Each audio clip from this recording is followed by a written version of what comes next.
Scientists in Japan are creating embryos that are part human and part animal. Not in science fiction, in real laboratories right now. They say it's to grow organs for transplant, to save lives. But buried in ancient myths is a warning. This isn't new, it's old technology. A science the world once knew, and then mysteriously lost.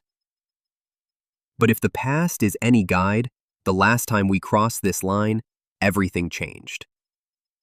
In 2019, Japan quietly changed its laws, allowing researchers to grow human cells inside animal embryos and bring them to term. The official reason? Create a source of transplant organs that could save thousands of lives. But what happens if these embryos produce something more than an organ? Because the truth is, we've been here before. Today's scientists call it interspecies chimerism. Ancient civilizations called it life. From the Minotaur of Crete to the Egyptian god Horus, the half-human, half-animal or hybrid creature figure has stalked human imagination for millennia. We've been taught they were myths, allegories, art. But what if they were something else entirely? Evidence of a lost technology capable of manipulating life at the genetic level. What if ancient civilizations didn't just imagine human-animal hybrids? They recorded them, worshipped them, feared them. Egypt had Anubis, the jackal-headed god. Greece told of the centaur, half man, half horse. India worshipped Ganesh, with an elephant's head on a human body. In China, there was the penghao, a human face on a dog's body. In Mesoamerica, the jaguar warriors. These were not bedtime stories. To the people of the time, these creatures were real. They were to be respected, or avoided, and they could be encountered anywhere, in the forest, on the road, even in dreams. These weren't isolated tales either. Cultures separated by oceans and centuries. The Mayans, the Mesopotamians, the Hindus, all depicted hybrids. Why?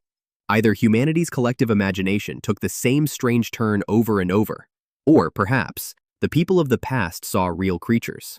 Some researchers and esoteric traditions say these beings weren't products of imagination at all, but of technology.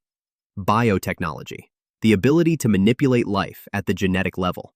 A science given to humanity by someone, the gods, the Anunnaki, visitors from the stars, or perhaps our own ancestors. The names and origins vary, but the story stays consistent. Were Horus and the Minotaur simply the Marvel comics of their day? Or were they living beings, the outcome of an ancient, precise, and terrifying science, one that modern civilization is about to rediscover? Even today, we continue to find, invent, or discover hybrids. The werewolf, the vampire, even cyborgs, part human, part machine, are still part of our everyday life. Perhaps, in the end, the existence of these creatures is more a part of our own nature than that of a natural occurrence. But history has shown, each time we arrive here, the knowledge vanished, or maybe it was taken from us. The Library of Alexandria burns, the Mayan codices are destroyed, the keepers of the old ways disappear, and history resets. Across history, forbidden knowledge appears in cycles. We discover it, we push too far, and then it's erased. Which raises a chilling question. What if these experiments don't stop at growing organs? What if they succeed in creating something alive and aware? Because if you believe the myths, we've been here before. The old stories warn of a line that was crossed, a moment when the creators became feared, the creations became uncontrollable, and the experiment had to be shut down. So here we are, in climate-controlled labs, with stainless steel equipment and supercomputers with the ability to read and rewrite the blueprint of life itself.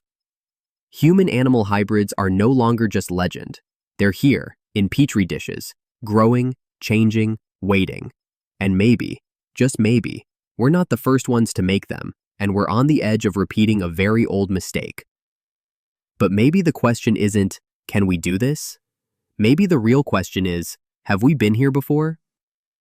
If history is a spiral instead of a straight line, we might not be inventing human-animal hybrids.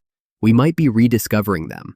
And if that's true, then the real story isn't about what we're about to create.